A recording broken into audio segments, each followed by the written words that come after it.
Bismillah. Assalamualaikum warahmatullahi wabarakatuh. Waalaikumsalam warahmatullahi wabarakatuh. Alhamdulillah. Alhamdulillahilladzi arsala rasulahu bil huda wa dinil haqq liyudhhirahu 'alad dini kullih walau karihal kafirun.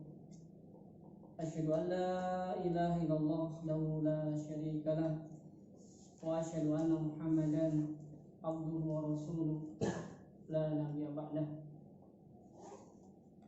Pada kesempatan ini kita memulai kajian baru, yaitu tentang tauhid.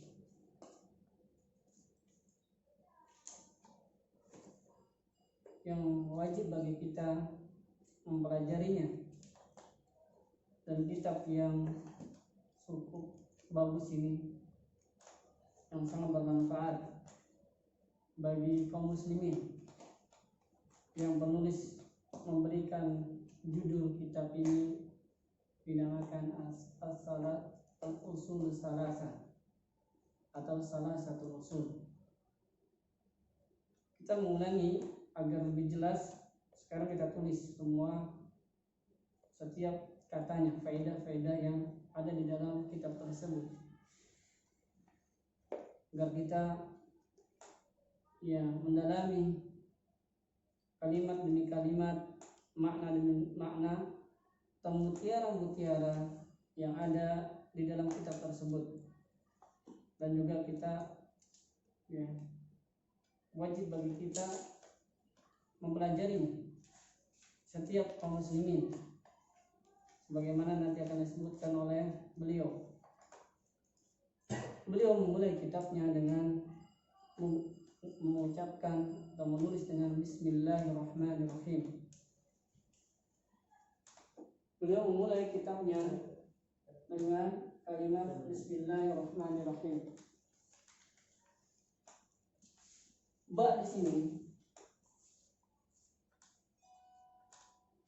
masuk kepadanya isim bismi, karena apa? Kemasukan harfun jar. Harfun jar adalah amalannya adalah mengkasrahkan isim setelahnya. Perhatikan ini, ba dengan ismun, jadi baca bismi. Ba di sini Allah menjelaskan ba dinamakan ba isti'anah yang pertama. Yang kedua, at-tabar. Untuk yang pertama untuk isti'anah. Untuk ba di sini, sebelum kita melakukan perbuatan, kita meminta pertolongan kepada Allah Subhanahu wa taala.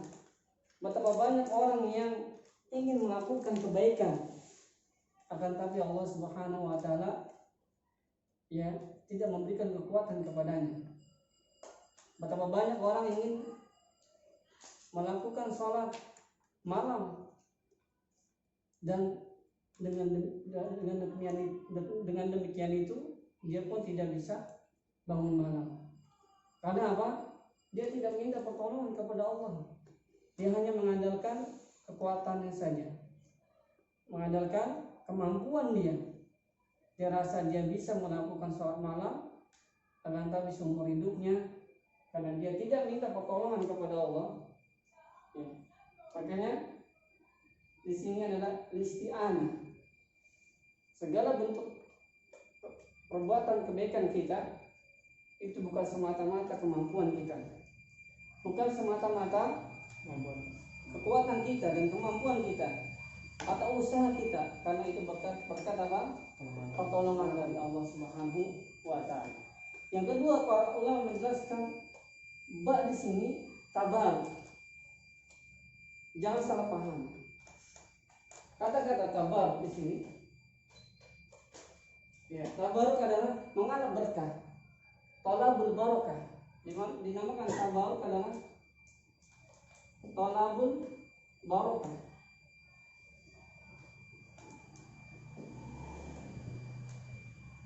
Ngalap berkah. mengalap berkah adalah dibolehkan dengan apa? Dengan nama-nama Allah Subhanahu wa taala. Ya. Mengalap berkah dengan apa? Nama-nama Allah Subhanahu wa taala dibolehkan. Dan dengan apa? Mengalap berkah dengan amal soleh. Ya, dengan amal soleh yang pernah kita lakukan, atau dengan doa orang yang soleh yang masih hidup, ini dibolehkan. Dan di antara yang dibolehkan yang masuk dalam syariat kita adalah bab di sini adalah tatkala kita tabaruk kepada nama Allah Subhanahu wa taala. Ini adalah seagung-agungnya amalan, seagung-agungnya amalan dalam mengalap berkah dengan nama Allah Subhanahu wa taala. Karena nama Allah Subhanahu wa taala adalah lafzul jalalah. Allah adalah lafzul jalalah wa ismun a'zam min asma'il husna atau min asma'illah. Jadi lafzul jalalah adalah Allah adalah lafzul jalalah. Ya. Lafaz Allah adalah lafzul jalalah, termasuk nama Allah yang paling mulia, yang paling tinggi dari nama-nama yang lain. Karena Allah mempunyai berapa? 99 nama.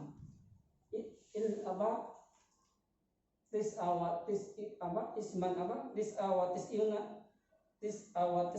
isman illa wahida, yaitu mempunyai 100 kurang 1. Wa man ahsaha dakhala jannah. Barang siapa yang menghafalnya, mengamalkannya, maka dia akan masuk surga. Sampai sini? Jadi kata bismillah. Sekarang Allah sudah Anda jelaskan lafzul jalalah wa ismun a'zam min asma'illah. Dari nama-nama Allah yang paling mulia, nama Allah yang paling mulia daripada nama-nama yang lain. Kemudian Ar-Rahman. Ar-Rahman adalah Dzur-Rahmah Al-Wasi'ah. Dzur-Rahmah, Allah yang memiliki sifat pemberi Al-Wasi'ah, bagi luas bagi hambanya, baik dia kafir maupun beriman. Lil kafirin walil mu'minin, bagi orang kafir maupun beriman. Dan Allah sebutkan di dalam Al-Quran sebanyak sifat Ar-Rahman 57 kali. Kita bisa cek 57 kali ya Allah Subhanahu wa taala menyebutkan sifat Ar-Rahman. Allah Maha Pemberi bagi siapa saja yang Allah kehendaki. Allah tidak memilih-milih baik dia beriman maupun dia kafir. Makanya jangan heran tatkala Allah Subhanahu wa taala memberikan dunia bagi orang-orang kafir, harta yang megah, rumah yang megah, harta yang banyak, ya. Maka kalian jangan heran, jangan takjub kepada mereka. Karena Allah Subhanahu wa taala memiliki sifat Ar-Rahman. Dan di situ adalah Ar-Rahman Dzur-Rahmah Al-Wasi'ah, yaitu memiliki sifat yang pemberi bagi siapa aja yang Allah kehendaki.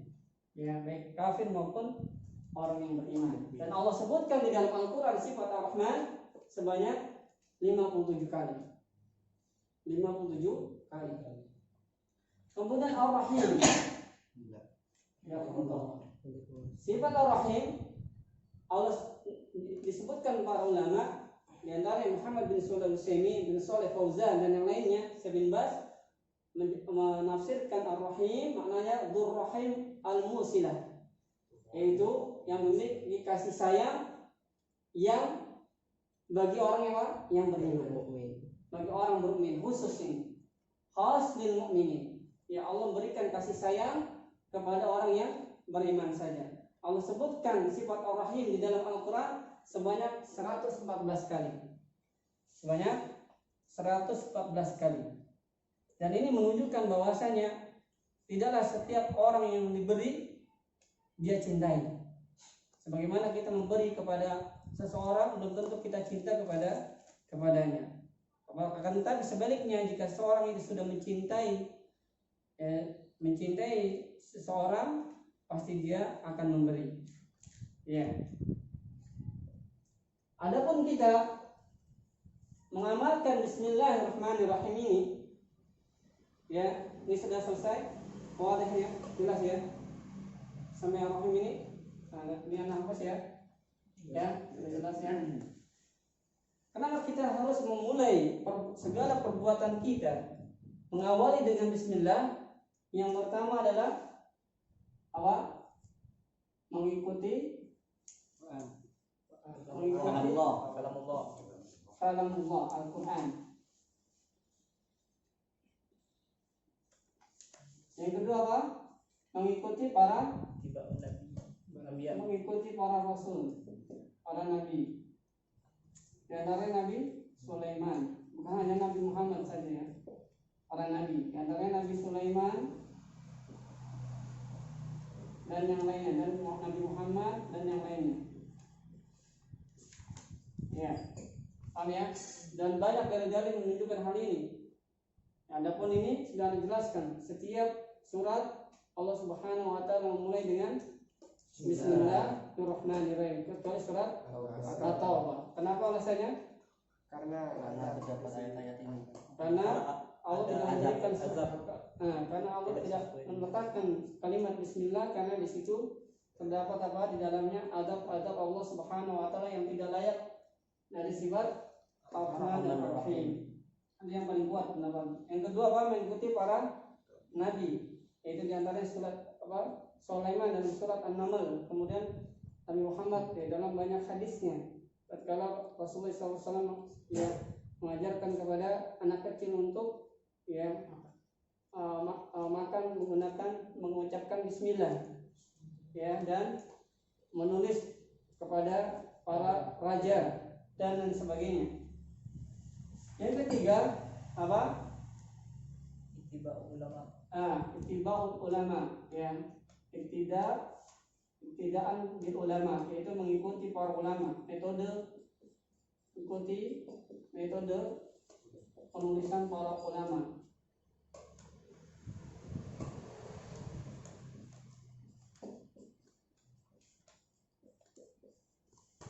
Nah, ini adalah alasan kita mengawali dengan mengucapkan bismillah. Adapun sebagian kaum muslimin tatkala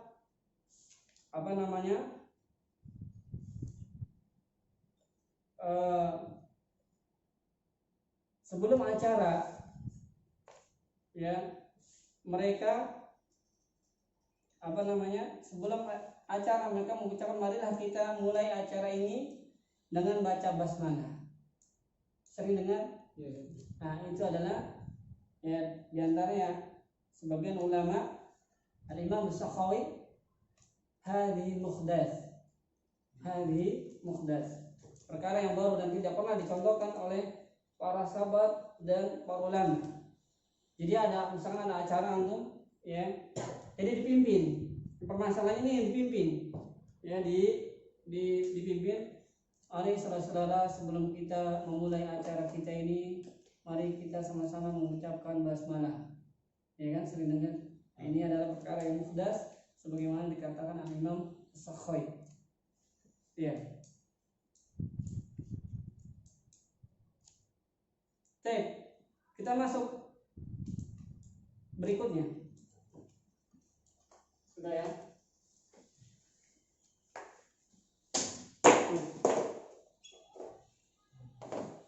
Yang pertama babul awal. Yang pertama adalah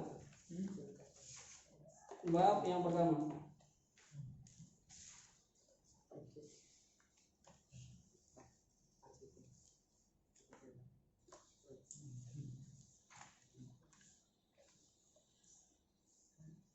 Bab yang pertama ini anak pakai ini syaratnya yang merah, yang hitam adalah matanya. Al-babul awal. Apa tentang apa? Ma'rifatu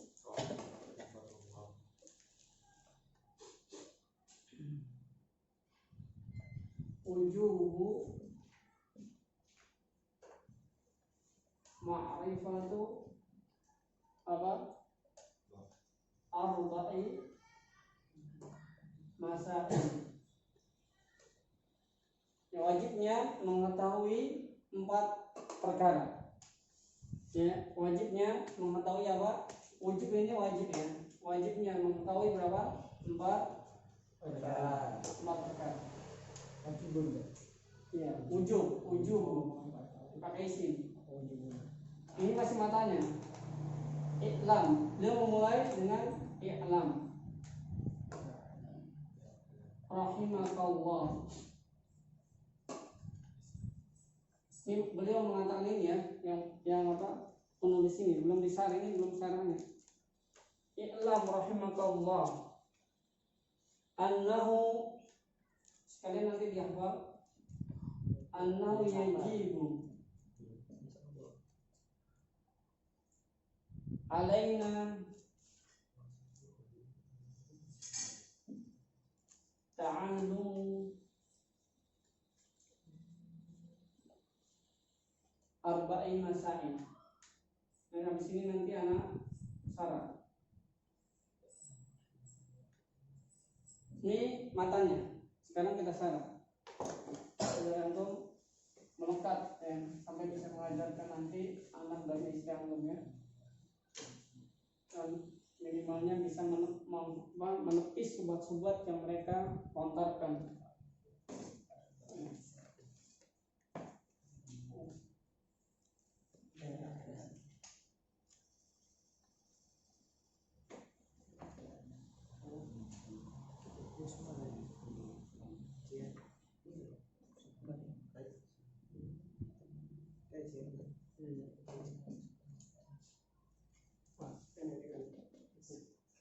Ujubu ma'rifatu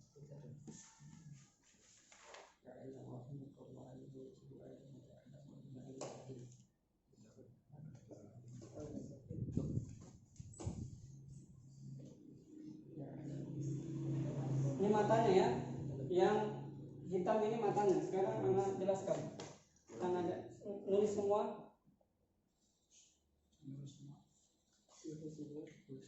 Tulis semua. Ya, ditulis semuanya.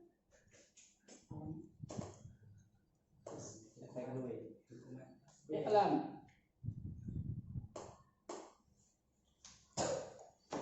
Faedah dari i'lam yang pertama,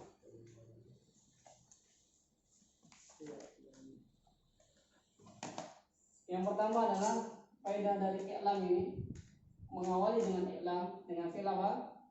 Fi'il amr. Allah mengatakan syaddul intibah.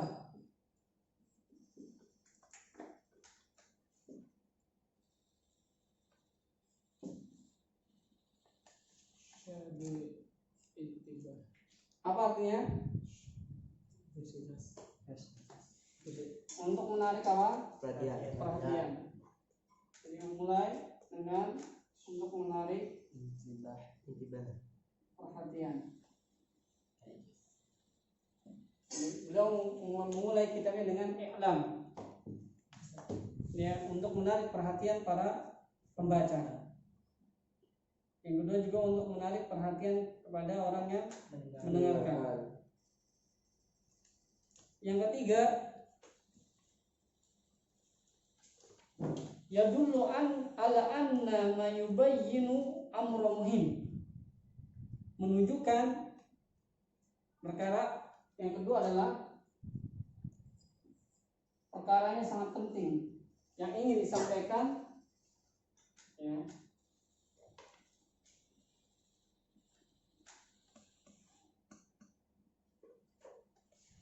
Perkara yang ingin disampaikan, perkara apa? Perkara sangat penting.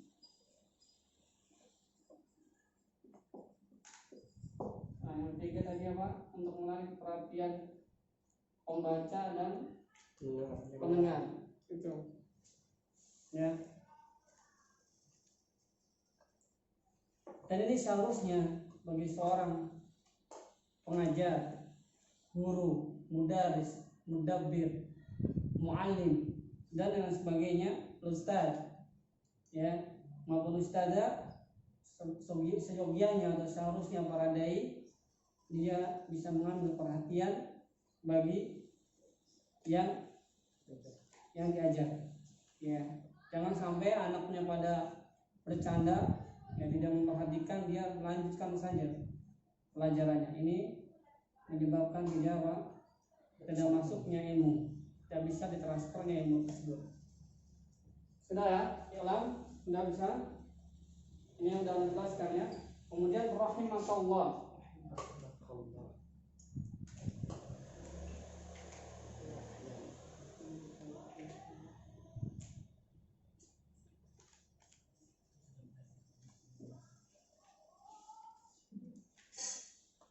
Faedahnya adalah yang pertama, untuk melunakkan pembaca. Untuk faedahnya apa? Untuk melembutkan hati pembaca. Jadi antum kalau ya ingin murid antum pada lembut hatinya, banyak mendoakan, atau anak antum ingin lembut ya dalam perkembangannya, tutur katanya, banyak mendoakan kebaikan maksudnya. Ini dijelaskan oleh para ulama. Ya, jika seseorang ingin dia banyak lembut ya, baik anak kita maupun anak didik kita, maka banyak sering-sering kita mendoakan kepada mereka agar ya melembutkan hati mereka. Maka penulis di sini mendoakan bagi orang yang mempelajari kitabnya dan orang yang mendengarnya.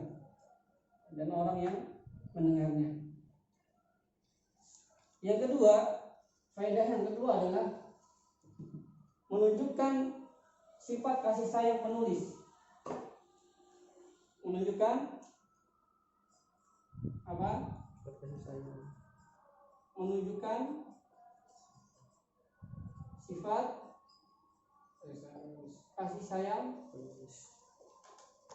kasih sayang seorang penulis.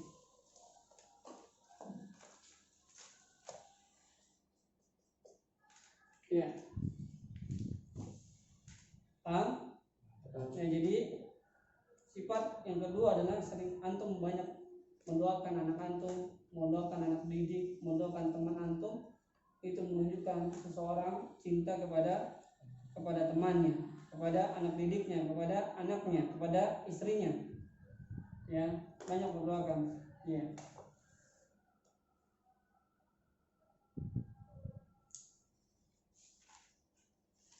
Dan yang ketiga, faedah yang ketiga ya adalah kita sering banyak mendoakan, terutama bagi para dai, agar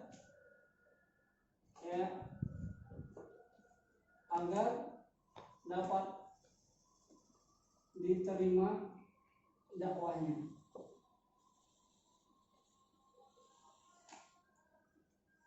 Ya, jangan banyak mencaci maki, banyak mendoakan.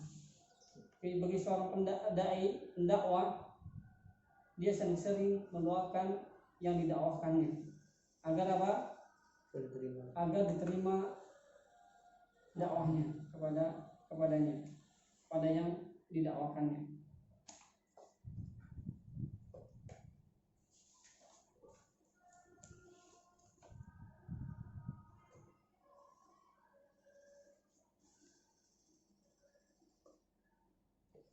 Kemudian yang keempat, yang ketiga, ya, agar mendapatkan ampunan, ya, diantara kita mendoakan anak kita, istri kita, teman kita, ya, kalau kita mendoakan ampunan, ya, agar dosa-dosa yang terhapus, ya, agar yang didoakan apa? Diampuni dosanya. Mendapatkan apa? Ampunan. Mendapatkan ampunan. Ampunan Allah. Di antara kita banyak mendoakan, ya, dan ini di antara doa para nabi kepada umatnya. Yang berikutnya perawat 5 agar terhindar dari bencana.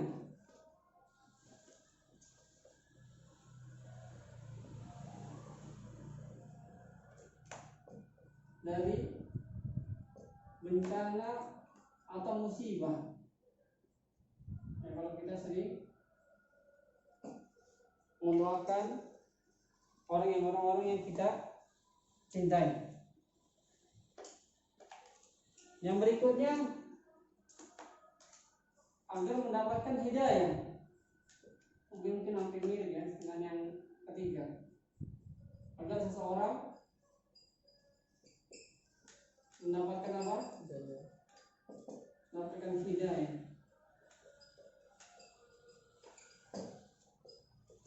Ya. Yang terakhir mungkin di antara faedah sering kita banyak mendoakan orang-orang yang kita cintai adalah agar seseorang tersebut mendapatkan apa? Kebaikan.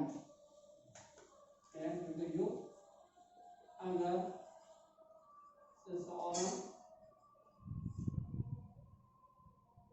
mendapatkan kebaikan. Kalau kita ingin sering mendapatkan kebaikan, maka banyak juga kita berdoa dan mendoakan orang-orang kebaikan juga. Al-jaza min jinsil amal.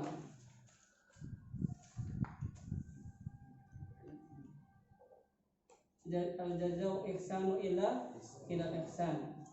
Balasan kebaikan juga Allah akan memberikan balasan ke kebaikan.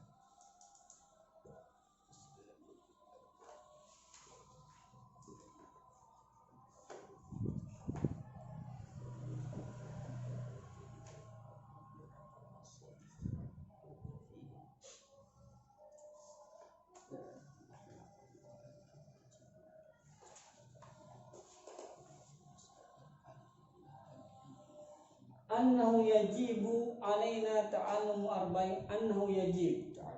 Ini anak sudah ya, kita jadi Allah rahimakallah sudah. Sekarang ini matan yang berikutnya. Ini penjelasan dari rahimakallah.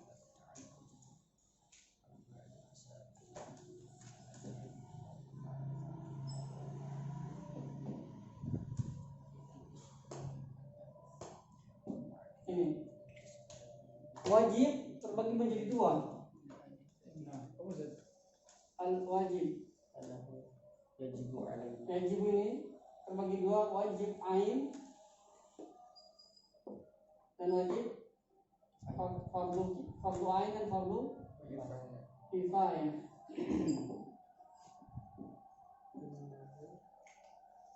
Dan fardu ain dan fardu ain ini wajib ain ini fardu kifayah.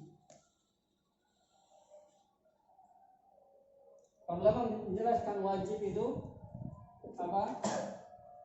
Ma yusabu fa'iluhu. Ini para ulama usul mengatakan ma yusabu fa'iluhu apa? Wa yu'aqabu tariku.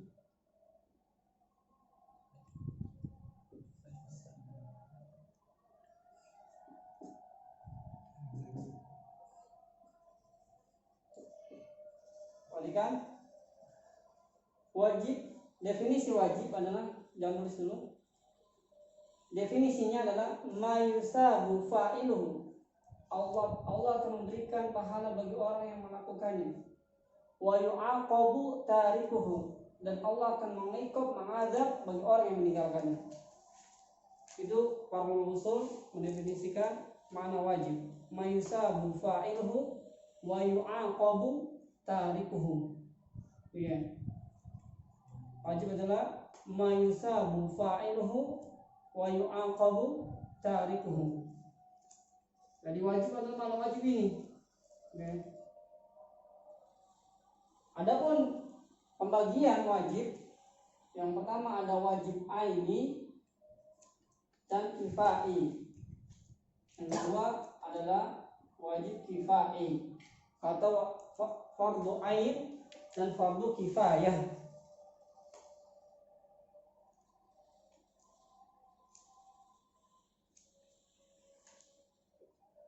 dan mempelajari tauhid hukumnya apa?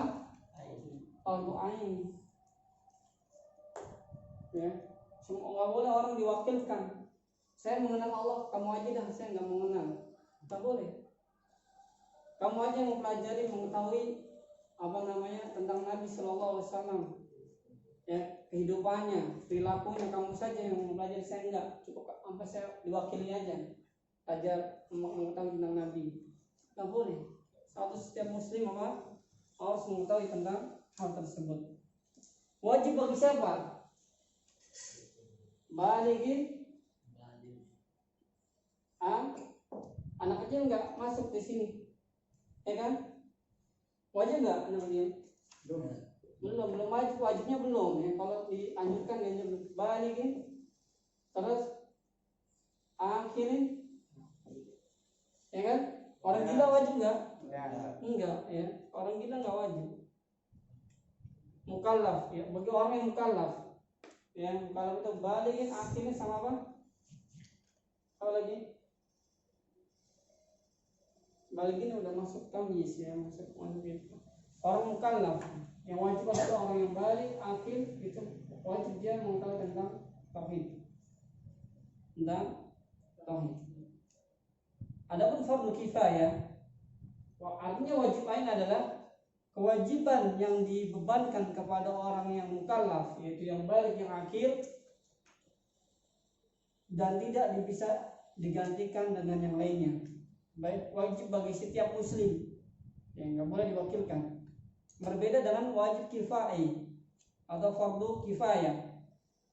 Ya, seseorang gugur kewajibannya jika sebagian orang sudah melaksanakannya, itu fardu kifayah. Ya, paham ya?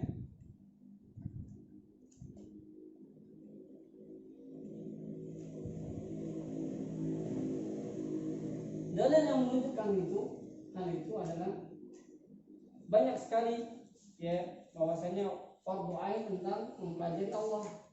Nanti diantaranya juga penulis di sini berdalil fa'lam annahu la ilaha illallah.